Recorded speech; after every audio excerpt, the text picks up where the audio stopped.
forester was striding along the forest path on his daily trek to hunt for food for his family and to look after the trees in the forest.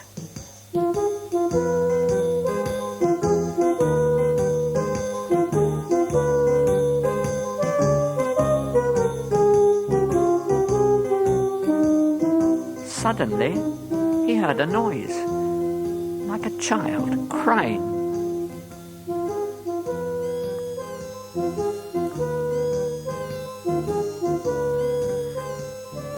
He looked up, and there, in the branch of a tree, was a little child.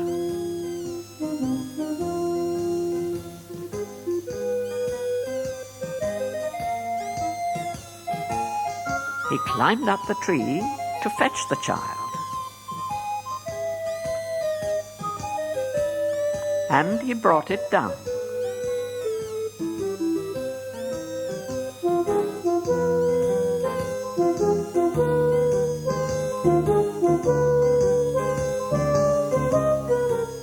He thought to himself, I'll take him home, and he'll be a nice playmate for my own daughter. Now the forester's own daughter was called Lena, and this little child he had just found, well, he called him Foundling Bird, because he had found him high up in a tree.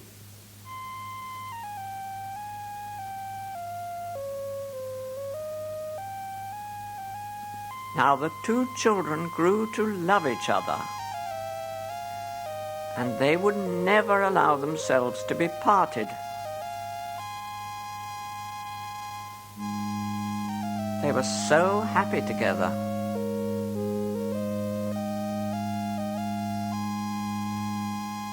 Lena would sing to Foundling Bird, "Never, never leave me, and I will never forsake you." And Foundling Bird would answer, "I'll never leave you, no, I'll never forsake you."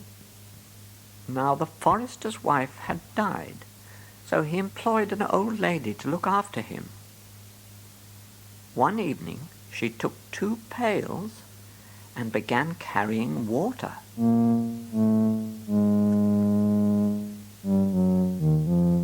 She didn't go once, but many times, backwards and forwards to the well.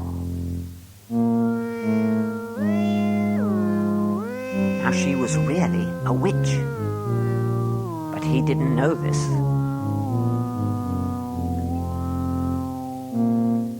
Lena saw her carrying the water and said, "Dear me, Sanna, why are you carrying so much water?" "If you won't tell anyone, I'll tell you why." Lena said she wouldn't tell, so the witch said, "Tomorrow morning early, when the forester goes out hunting, I'm going to boil the water, and when it bubbles in the kettle, I'm going to throw Foundling Bird into it to boil him."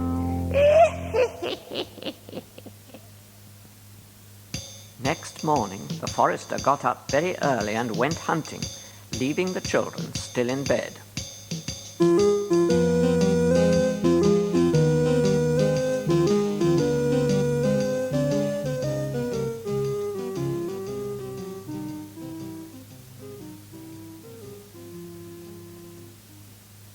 Lena soon woke up. She nudged Foundling Bird and said, "Never, never leave me, and I will never forsake you." And Foundling Bird answered, "Never, never, I'll never leave you, no, I'll never forsake you." Then Lena shook Foundling Bird and went on, "Listen, I'll tell you, listen, I'll tell you, listen, I'll tell you what Sanna did last night. Oh, Sanna started carrying pails of water. She said she was filling the tub right up to boil you, boil you, boil you. So now we must get up and leave the house. We'll run away together. She'll never find out where we have gone, and we'll foil her, foil her, foil her. So there. And the two children jumped out of bed and ran for it.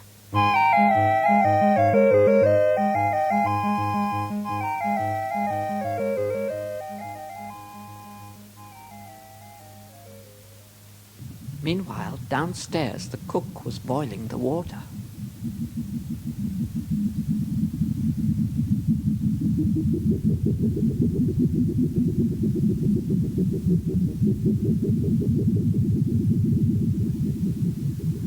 She went upstairs to find Foundling Bird, but all she found was an empty bed. What should she do? What would the forester say when he came back? Quickly, she summoned the 3 men servants. "Find those children and bring them back."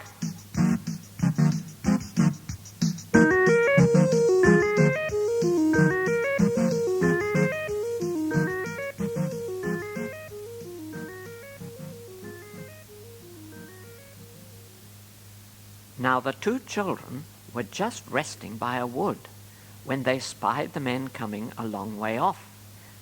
Lena sang to Foundling Bird, "Never, never leave me, and I will never forsake you." And Foundling Bird answered, "I'll never leave you, no, I'll never forsake you."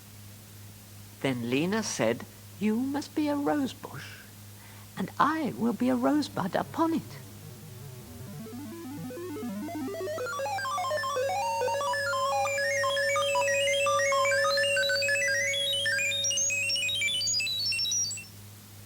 The 3 servants were coming.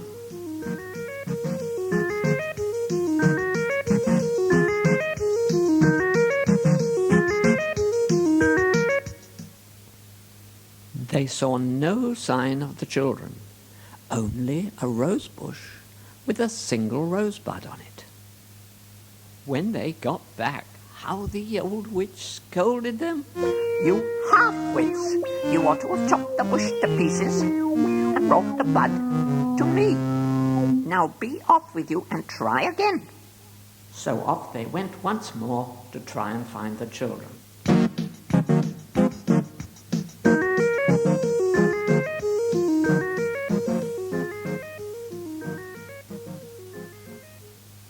But the 2 children saw them coming a long way off, and Lena sang to Foundling Bird, "Never, never leave me, and I will never forsake you." And Foundling Bird answered, "I'll never leave you, I will never no, I'll never forsake you." forsake you.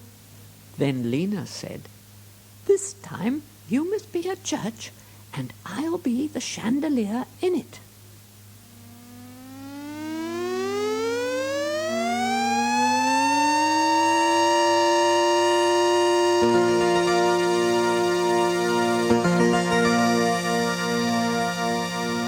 When the servants arrived, well, they found nothing but a church with a chandelier in it.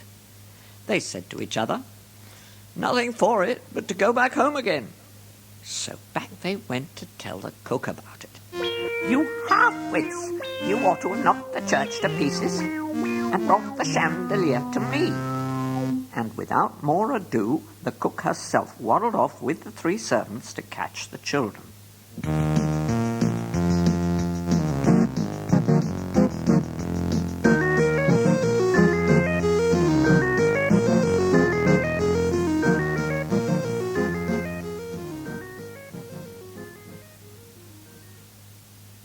But the children saw them coming, the 3 men with old Sanna trailing behind.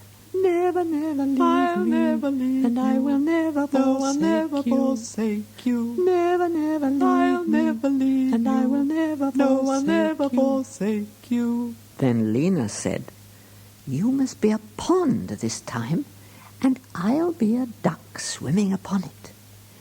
You'll see what happens."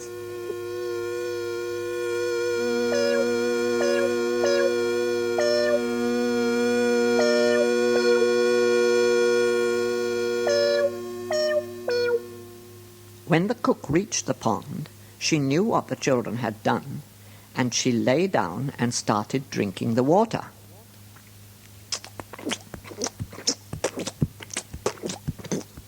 But the duck swam up quickly, seized her hair in her bill, and pulled her under the water.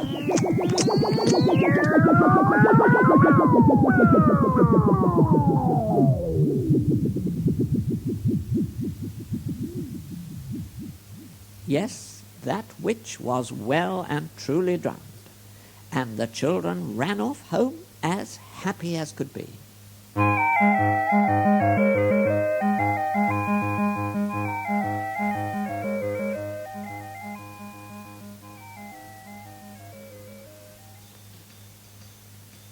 And who should they see coming to meet them but Father himself?